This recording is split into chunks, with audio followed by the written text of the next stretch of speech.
morning to the committee, members of the press, and to the country. To the members of the committee, I'd like to thank you for your invitation today to provide my account of my knowledge and experiences from January 6th, 2021. As the chairman mentioned, I'm a member of Civil Disturbance Unit 42 and is working in that capacity on the day in question. We started that day at 7:30 a.m., and our assignment at the time was to maintain high visibility along Constitution Avenue, namely the blocks leading up to President's Park, where then President Donald Trump was holding his gathering. My particular station was in front of 1111 Constitution Avenue, where I stood on foot as the crowd poured down the street and into the park. There were a significant number of men dressed in tactical gear attending the gathering, wearing ballistic vests, helmets, goggles, military face masks, backpacks, and without identifiable visible law enforcement or military patches. They appeared to be prepared for much more than listening to politicians speak in a park. Two of my colleagues were approached by a group of 3 to 4 of such men. They were white men in good shape with load-bearing vests equipped with molly pouches. They were wearing BDUs or battle dress uniform pants, tactical boots, black sunglasses, and short haircuts. They had radios, and one was equipped with an earpiece. After a bit of small talk, one of them asked my colleague something to the effect of, "Is this all the manpower you have? Do you really think you're going to be able to stop all these people?" Dumbfounded, my colleague simply expressed they didn't understand what the speaker meant, and the group continued on. As the day went on and speakers in the park said their piece, I monitored the crowd on the radio. Over the radio, I heard our gun recovery unit working constantly, monitoring those in the crowd suspected of carrying firearms, and making arrests and seizures when possible. Multiple gun arrests were made from January 5th through the 7th against those attending and likely had attended or planned to attend Donald Trump's gathering. Unfortunately, due to the course of events that day, we will never know exactly how many were carrying firearms and other lethal weapons. I don't know what time it was, but eventually the flow of the foot traffic reversed, with people leaving President's Park and traveling eastbound down Constitution Avenue towards the United States Capitol.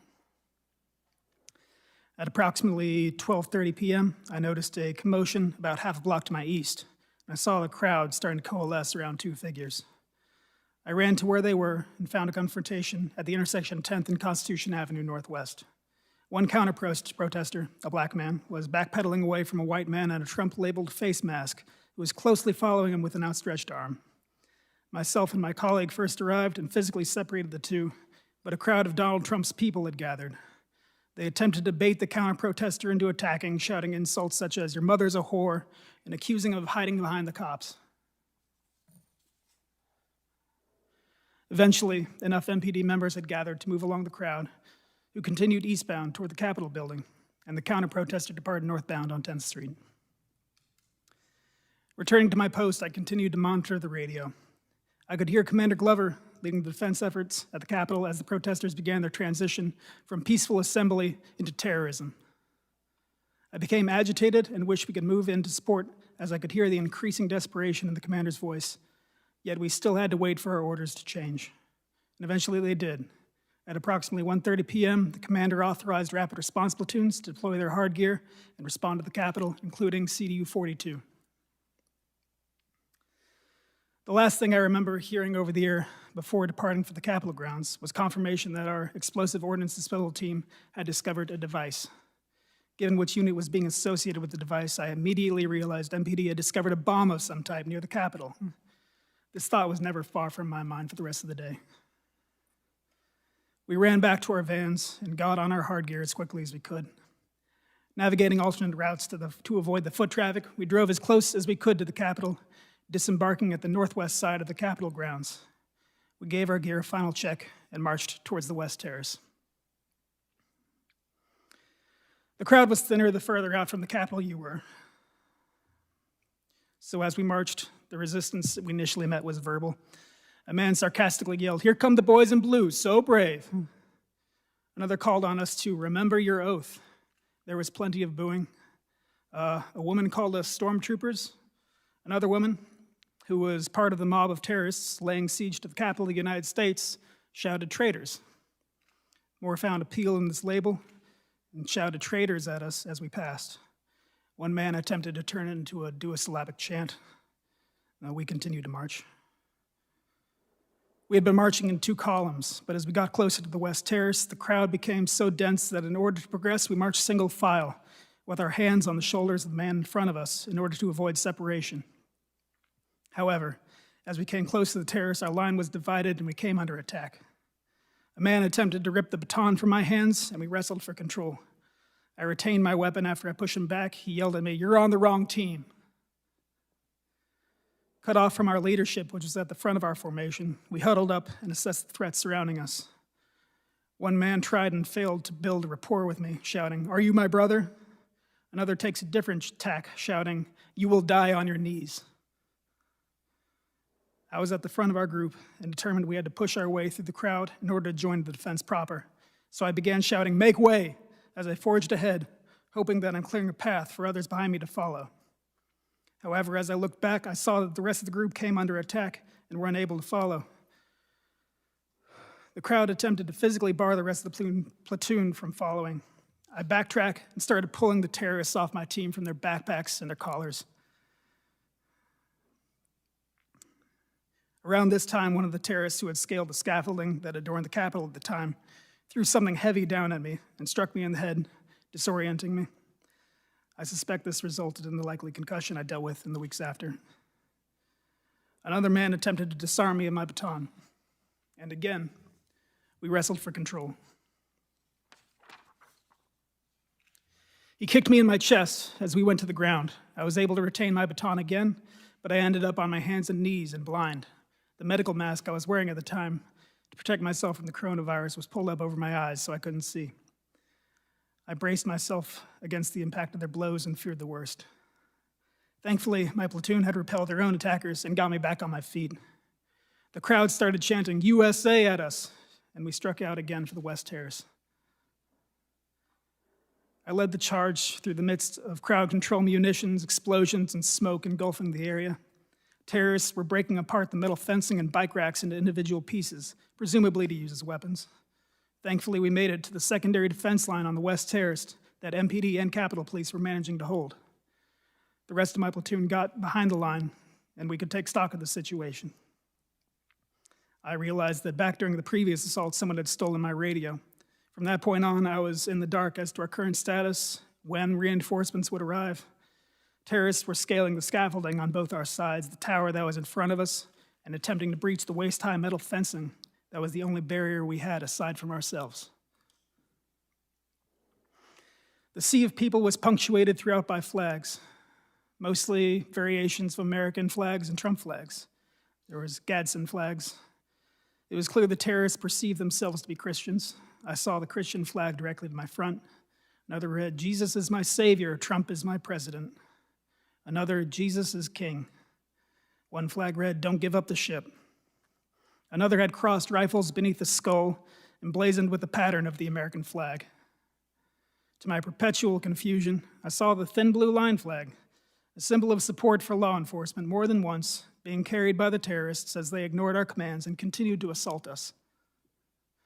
The acrid sting of CS gas or tear gas and OC spray, which is mace, hung in the air as the terrorists threw our own CS gas canisters back at us and sprayed us with their own OC. Either they bought themselves or stole from us. Later, I learned at least one of them was spraying us in the face with wasp spray. The terrorists alternated between attempting to break our defenses and shouting at or attempting to convert us. Men alleging to be veterans told us how they had fought for this country and were fighting for it again. One man tried to start a chant of 4 more years. Another shouted, "Do not attack us, we're not Black Lives Matter," as if political affiliation is how we determine when to use force. A man in a QAnon hoodie exclaims, "This is the time to choose which side of history to be on." A man whose shirt read, "God, guns, and Trump" stood behind him, silently holding a Trump flag. A new man came to the front and fixated on me, continually berating me, telling me to take off my gear and give it to him, to show solidarity with we the people, or we're gonna run over you. His voice cracked with the strain and the volume of his threats. He continued, "Do you think your little pea shooter guns are gonna stop this crowd? No, we're going in that building." Eventually, there was a surge in the crowd. The fence buckled and broke apart. and we were unable to hold the line. A chaotic melee ensued. Terrorists pushed through the line and engaged us in hand-to-hand combat. Several attempted to knock me over and steal my baton. One latched onto my face and got his thumb in my right eye, attempting to gouge it out. I cried out in pain and managed to shake him off.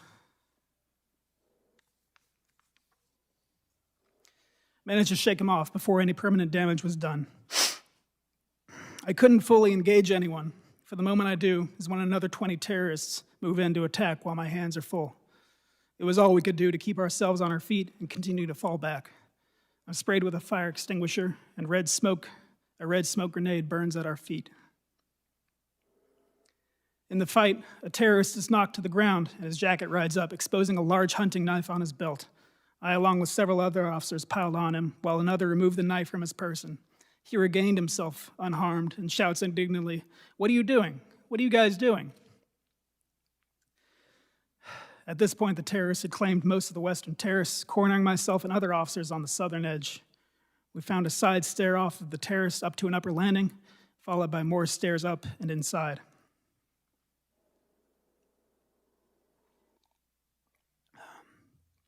Inside the Capitol building, officers walked through the halls briefly until they found a place to sit, decontaminate their faces of OC and CS, and take a quick breather.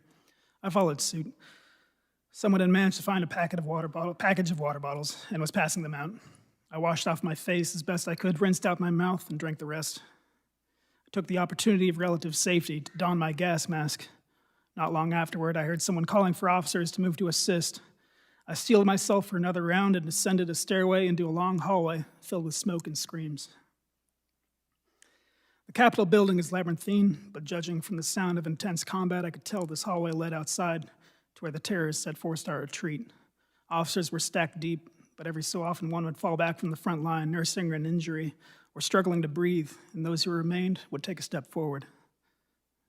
It was a battle of inches, with one side pushing the other a few, and then the other side regaining their ground. At the time, I, and I suspect many others in the hallway, did not know that the terrorists had gained entry into the building by breaking in doors and windows elsewhere, so we believed ours to be the last line of defense before the terrorists had true access to the building and to potentially our elected representatives. Eventually, it was my turn in the meat grinder that was the front line. The terrorists had a wall of shields that they had stolen from officers, as well as stolen batons, what other armaments they brought. Even during this intense contest of wills, they tried to convert us to their cult. One man shouted, "We all just want to make our voices heard, and I think you feel the same. I really think you feel the same." All while another man attempts to batter us with a stolen shield. Another man, like many others, didn't seem to appreciate that this wasn't a game. He fought his way across the lawn, up the steps, through the western terrace, all the OC and CS gas, and at the front line of this final threshold was asking us to hold on because he has asthma.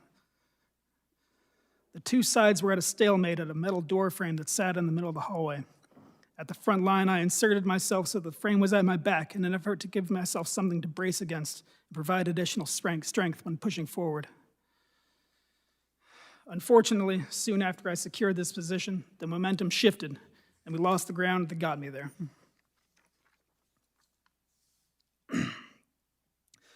On my left was a man with a clear riot shield stolen during the assault. He slammed it against me and, with all the weight of the bodies pushing behind him, trapped me.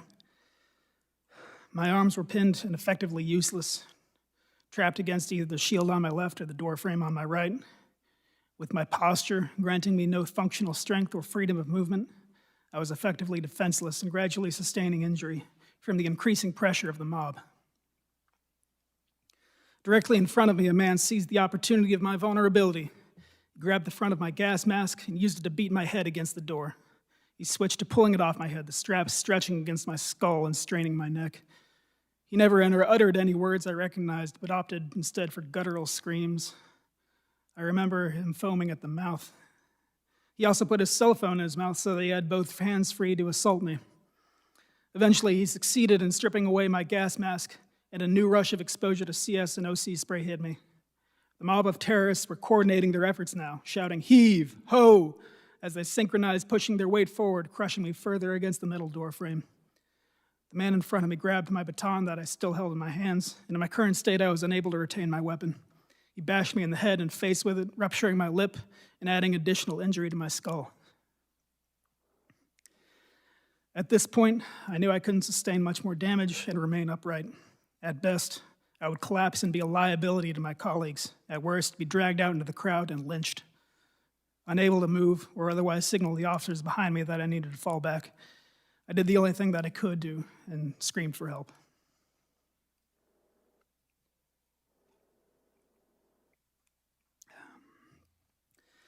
Thankfully, my voice was heard over the cacophony of yells and the blaring alarm. The officer closest to me was able to extricate me from my position, and another helped me fall back to the building again. I had found some more water and decontaminated my face as best I could. I don't know how long I waited in the halls for, but soon after I got back on my feet and went to where the fight was again. Until reinforcements arrived, every able body made a difference.